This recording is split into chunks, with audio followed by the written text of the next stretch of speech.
उजनी धरणाच्या जलाशयात मंगळवारी रोजी प्रवासी वाहतूक करणारी बोट उलटून झालेल्या अपघातामध्ये करमाळा तालुक्यातील कुगाव आणि झरे या गावातील बेपत्ता झालेले 6 सहप्रवाशांपैकी 6 प्रवाशांचे मृतदेह तब्बल 46 तासानंतर नैसर्गिकरित्या पाण्यावर तरंगत वर आले असून अद्यापही एक जण बेपत्ता आहे. दरम्यान मृतदेहाबाबत माहिती मिळताच नातेवाईकांनी एकच आक्रोश केलाय.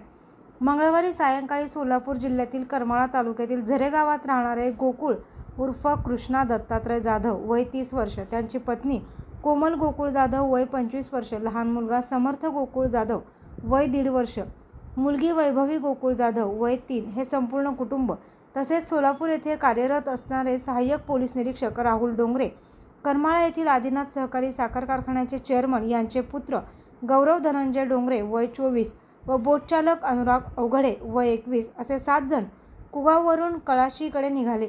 प्रवास करीत बोट नदीपात्रातील ऐतिहासिक इनामदार वाड्याच्या परिसरात आले असताना अचानक सुटलेल्या जोरदार वादळाचा तडाखा आणि वळवाचा तुरळक पाऊस यामध्ये ही बोट उलटली.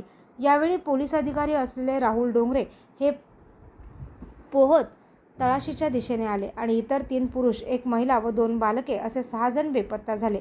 घटना घडल्यानंतर काही वेळ तसेच बुधवारी संपूर्ण दिवस NDRFचे पथक, महसूल प्रशासन, पोलीस प्रशासन तसेच स्थानिक नागरिक यांनी दिवसभर जलाशय पात्रामध्ये शोध घेतला, मात्र काहीच हाती लागले नव्हते. त्यानंतर सायंकाळी वारा सुटल्याने तसेच अंधार पडू लागल्याने शोध मोहीम थांबवण्यात आली.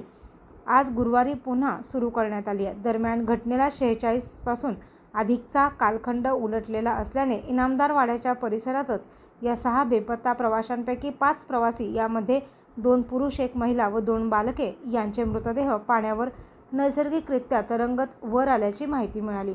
त्यानंतर तात्काळ NDRFच्या जवानांनी तिकडे कूच करत मृतदेह ताब्यात घेण्याची मोहीम सुरू केली आहे. दरम्यान मृतदेह 46 तासांपेक्षा जास्त काळ पाण्यात असल्याने त्यांची लगेच ओळख पटवणं शक्य नसल्याने नक्की कोण बेपत्ता आहे हे सध्या तरी समजू शकलेले नाहीये.